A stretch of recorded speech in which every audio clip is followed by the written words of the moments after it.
Here's how it'll hit an average household, David Jolly. This is from the think tank, the Budget Lab. The price level rises by 1.7 to 2.1%, the equivalent of an average per household consumer loss of $2,700 to $3,400 in 2024. Losses for households at the bottom of the income distribution would range between $1,000 and $1,300. I think the highest my eggs went to, and we eat a lot of eggs, did not equal that kind of hit that households will take. Nicole, the bottom line, you don't have to be an economist. Trade wars make nations less prosperous. They make consumers less prosperous. They don't work. The cost comes at the hands of consumers, of employees, of American exporters, American manufacturers. And I think it's fascinating. Anthony alluded to this. You alluded to the kind of the Trump voter.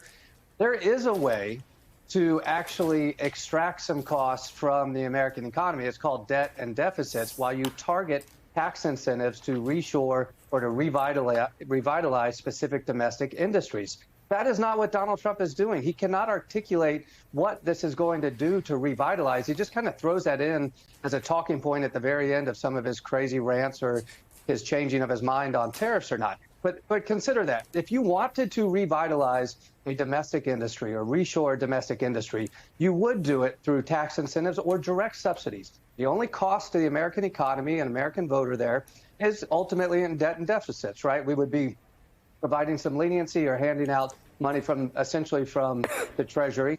But you would be doing it with the goal of rewarding that Trump voter or the non-Trump voter who works in the manufacturing space or in the farming space or whatever it might be, to strengthen an industry.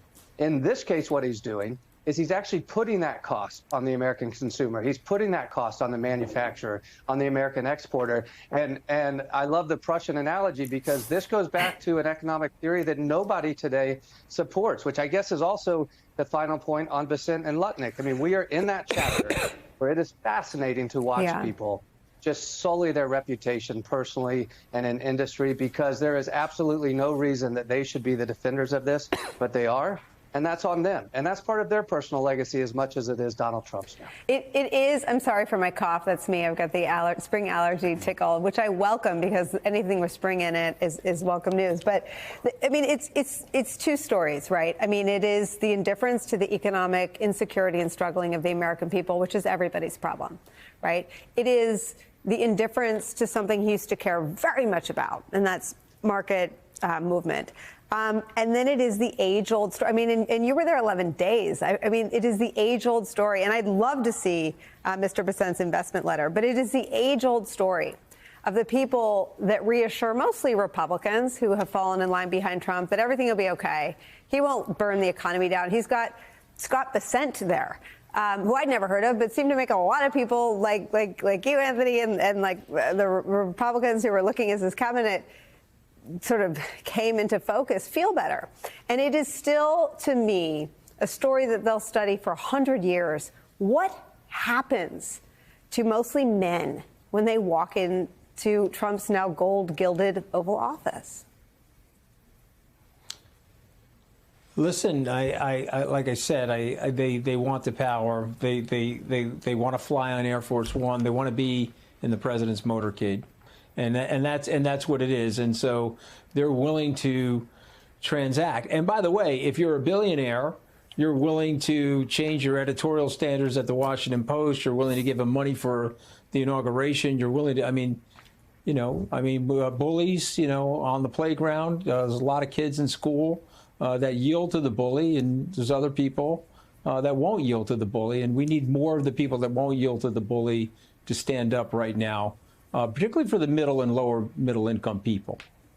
Yeah, and I mean, in most schools, it's not just the bully that gets expelled when the bully gets caught. It's everybody that stood by and did nothing. And I wonder who in this story about the economy are the people standing by doing nothing. Well, you look at Congress, and you look at how tariffs have been implemented in the past, and Congress quite proudly had control over that and wanted to exert some influence over that, and they haven't here. They've allowed the president to have kind of unilateral power over putting these very broad tariffs in place. And so there is a way by which they could challenge that. They could say, look, this is usually done in a very tailored way. That's not being the case this time. Congress could speak up. They could try to do that differently. And I'm just go back to something that Anthony and David were both talking about. It's the way that all of this is communicated to the American people. And so we could take debts and deficits, for instance. We've seen what DOGE has done. We've seen these kind of small cuts around the edges and people losing their jobs, but it's not tackling this kind of fundamental, bigger problem. They may have squandered their opportunity to explain have that because so much of explain it's that. tied up in the defense budget. It's tied in so-called entitlements. These are things that would really have to be changed or cut to make a marked difference in the size of that debt and deficit. Now they've kind of done something without a whole lot of explanation that's upset a lot of people, quite understandably. How do you then make the case for even deeper cuts? I think that's going to be difficult. And then I think about these trade policies and these tariffs policies as well. I mean, these are being characterized as these are reciprocal tariffs, and there's something that's kind of benign or good feeling about Feels that. even. Yeah, it's like, Anthony could be a member of a golf club on Long Island. He could go visit David Jolly, who's a member of a different golf club. There's been an agreement among those two clubs that they could go play there at each other's clubs. There's a happiness to that. These are fundamentally retributive tariffs or retaliatory tariffs. He is casting about the globe, looking at what those tariffs are and making kind of changes out of pique, or he's finding, thinks that it's uneven. But there's no mutualism to this. There's no conversation taking place there. And the last thing I'll say is this is all happening incredibly fast. And yes, the uncertainty is really intense. But from the first day of this administration, they said they're going to, look at all of these countries, all of these trading relationships, develop these reports and kind of figure all of this out.